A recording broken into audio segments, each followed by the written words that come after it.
Ya, karena tadi sedikit terganggu komunikasi saya dengan Bang Basara. Sekarang saya akan minta Bang Basara untuk memberikan tanggapan. Karena tadi Bang Daniel mengatakan bahwa nggak apa-apa PDIP mengklaim punya ajaran yang begitu baiknya masuk ke dalam ADART. Tapi meskipun ada partai yang tidak secara administratif dalam tanda kutip memasukkan dalam ADART-nya, boleh juga mengklaim sebagai Soekarno sekali. Tidak hanya PDIP. Bahkan juga pernyataan Pak Prabowo, partai yang tidak mau diajak kerjasama jangan ganggu. Ini pendapat PDIP seperti apa, Bang Basara? Caca, memasukkan ajaran Bung Karno dalam doktrin kepartaian dan di dokumen partai adalah sebuah pilihan ideologis bagi setiap partai politik. Apakah itu dilarang? Tidak. Karena konstitusi kita memberikan kebebasan berserikat, berkumpul, mengeluarkan pendapat secara lisan dan tulisan. Salah satunya adalah berkumpul dalam organisasi partai politik. Dan undang-undang partai politik memberikan kebebasan setiap partai politik untuk memiliki platform, ideologi, dan perjuangannya masing-masing.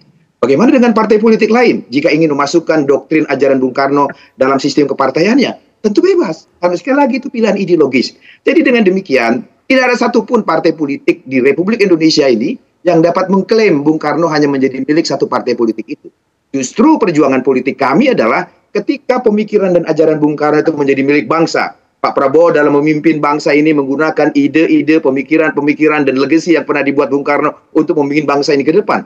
Kami tentu bersyukur dan berterima kasih karena itulah tujuan perjuangan kami.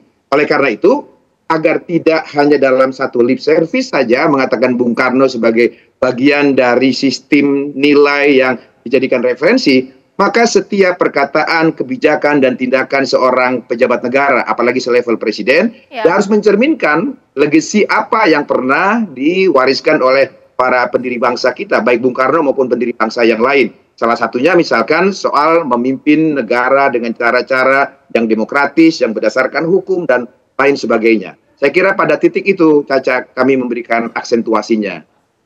Baik, sekarang saya ke Bang Daniel. Bang Daniel, untuk urusan Soekarno jangan diklaim satu partai saja ini sudah ditanggapi cukup serius oleh PDIP. Ditambah lagi pernyataan Pak Prabowo bahwa kalau ada partai politik yang tidak mau diajak kerjasama jangan mengganggu.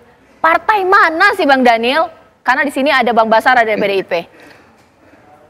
Tidak ada satu partai pun yang dimaksud oleh Pak Prabowo. Itu adalah statement jamak saja untuk semua pihak. Artinya begini Mbak Caca, kita Pak Prabowo dalam hal ini kan membangun komunikasi dan silaturahim dengan semua pihak, dengan semua kelompok, dengan semua tokoh, dengan semua partai politik. Nah, dalam proses komunikasi itu tema-tema utama yang ingin dibangun Pak Prabowo, sebutlah kalau di saya peringkas itu dalam rangka membangun mutual understanding, kesepahaman bersama yang saling menguntungkan untuk rakyat Indonesia. Nah, apa yang ingin dibangun itu adalah hal-hal yang selama ini prinsipil, misalnya ya kita sama-sama harus jaga NKRI, kita sama-sama menjaga Pancasila, kemudian kita ingin, Pak Prabowo ingin mendorong zero poverty, kemiskinan yang nol dan sebagainya. Hal-hal yang seperti itu yang ingin dibicarakan oleh Pak Prabowo dan kita bangun kesepahaman yang bersama. Nah, kalau kemudian ada cara-cara yang berbeda, itu bisa kita sikapi, bisa dikritisi dan sebagainya. Namun jalan untuk menuju itu, hal-hal yang prinsipil itu mudah-mudahan kita semuanya bersepakat dan saling membantu. Ya.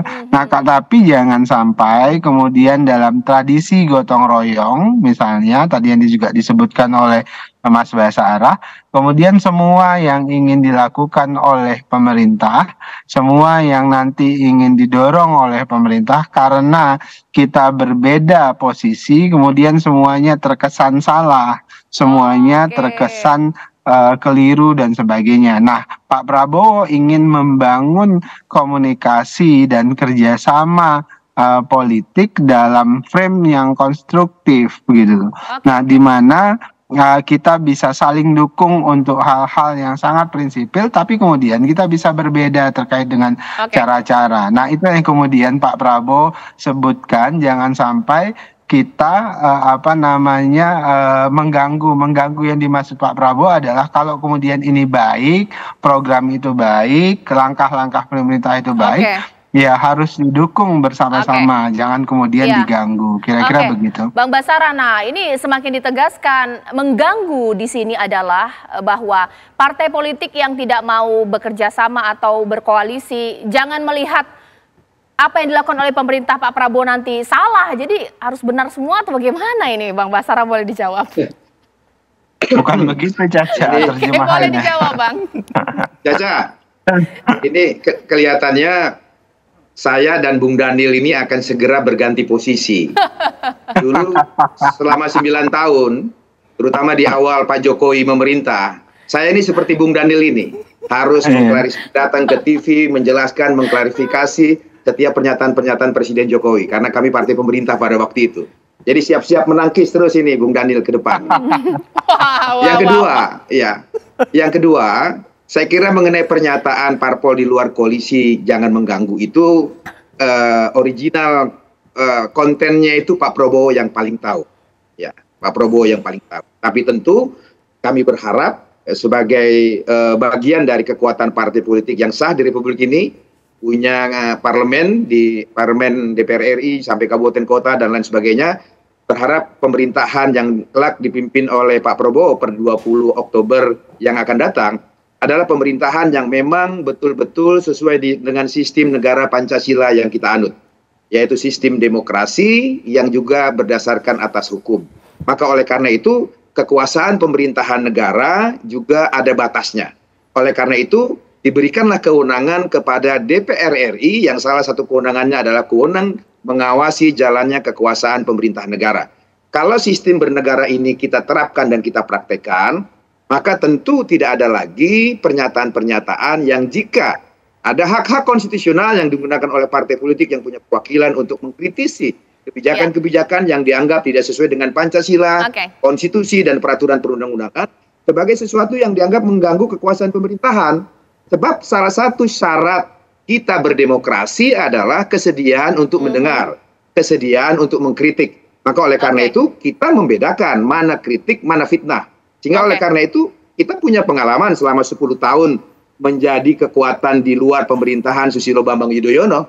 Alhamdulillah kami menjalankan fungsi itu dengan baik. Sehingga kemudian mendapat rahmat Tuhan dan hadiah dari rakyat setelah 10 tahun berada di luar pemerintahan, mengawasi agar pemerintahan Pak SBY tidak abuse of power, tidak keluar dari cita-cita negara Pancasila, dari konstitusi dan sebagainya. Di 2014 kami diberi hadiah oleh rakyat dan rahmat Tuhan, menang pemilu legislatif dan menang pemilu presiden.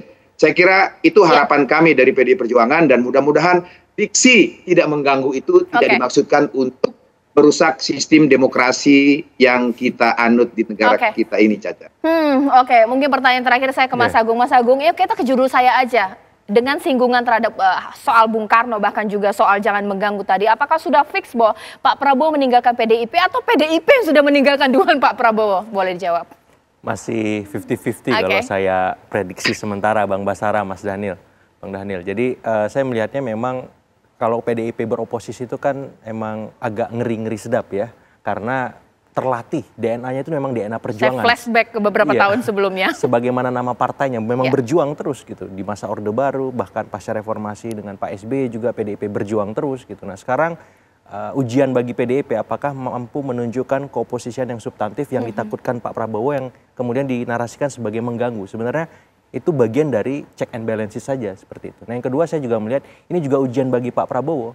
Bagaimana kelak ketika memimpin bisa menanggapi beragam masukan, kritik, apakah itu dari oposisi, apakah itu dari dalam koalisi, dan seterusnya dan seterusnya. Jadi ujiannya bukan hanya bagi PDIP tapi juga bagi Pak Prabowo, dan di titik ini saya kira kalau ditanya bagaimana relasi antara PDIP dan Gerindra atau Pak Prabowo, saya kira masih 50-50. Jadi saya harus menanya ask the audience atau call a friend ini ya. Jadi nanya balik lagi ke Bang Basara sama Bang Daniel. Seperti itu.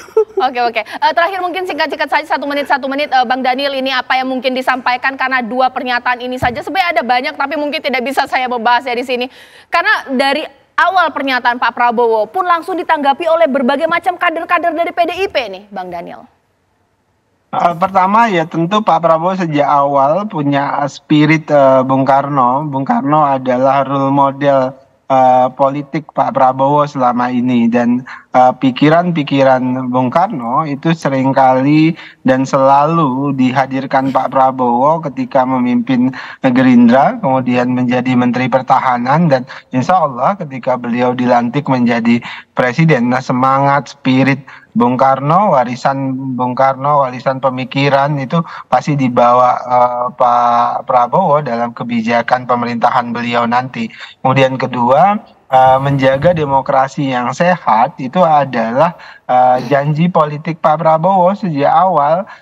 Pilihan Pak Prabowo ketika berhenti dari dunia militer, kemudian mendirikan partai politik, kemudian berjuang bersama dengan partai politik, itu adalah salah satu langkah nyata Pak Prabowo untuk berkomitmen merawat demokrasi kita.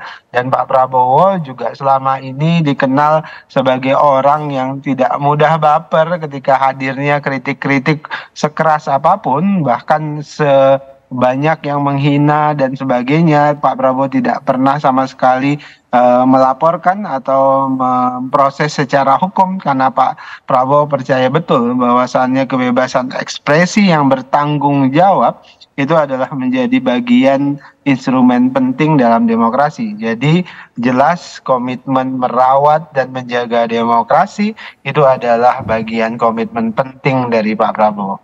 Bang Basarah, boleh tanggapi? Hubungan Bung Karno dengan PDI Perjuangan bukan hanya hubungan biologis, karena beliau adalah ayahanda ketua umum kami. Tapi hubungan Bung Karno dengan PDI Perjuangan adalah yang utama adalah hubungan ideologis, karena kami dalam doktrin kepartaian kami jelas ingin memperjuangkan ajaran-ajaran Bung Karno dalam praksis kehidupan berbangsa dan bernegara. Dan kita punya hubungan historis di mana sebelum menjadi PDI Perjuangan dan PDI, embrionya adalah Partai Nasional Indonesia yang didirikan Bung Karno 4 Juli 1927. Salah satu misi perjuangan kami adalah meletakkan Bung Karno pada tempatnya, baik sosok, figur, dan terutama ajaran-ajarannya menjadi milik bangsa Indonesia. Oleh karena itu, tidak satupun pretensi bagi PDI Perjuangan mengkerdilkan Bung Karno hanya menjadi milik partai politik tertentu saja. Milik kelompok dan golongan saja tidak kita inginkan, apalagi milik partai politik tertentu saja. Ke depan, bagaimana hubungan PDI Perjuangan dengan Pak Prabowo tentu tidak terlepas dari hukum kausalitas, hukum aksi-reaksi. Maka oleh karena itu, kalau ke depan hubungan Pak Prabowo dengan Ibu Mega tetap harmonis seperti yang dikenal publik selama ini, demikian juga dengan Gerindra yang sama-sama punya platform ideologi. Bung Karno sering menyebut diksi-diksi Bung Karno seperti yang Bung Daniel katakan, maka aksi itu harus disusun, ditata untuk membuat reaksinya betul-betul menjadi sesuai harapan kita bersama. Tapi namun demikian, apapun, sepanjang kita letakkan hubungan politik Gerindra dengan PDI Perjuangan dalam bingkai Negara Kesatuan Republik Indonesia yang berdasarkan Pancasila, Undang-Undang Dasar 45, dan lain-lainnya, pasti kita akan tetap berjalan selaras dan berbagi tugas sesuai fungsi kita masing-masing. Bang Basarah terima kasih, Bang Daniel terima kasih, Mas Agung terima kasih. Karena memang PDIP sebenarnya belum memutuskan untuk oposisi atau berkoalisi, nunggu rakernas, apakah sambil menunggu waktu kita pantau saja ini bagaimana hubungan antara kedua partai dan elit-elit yang saat ini begitu banyak memberikan pendapat dan juga pandangan yang istilahnya itu perang urat syaraf lah ya. Ya itu nanti akan kita tunggu saja pemirsa.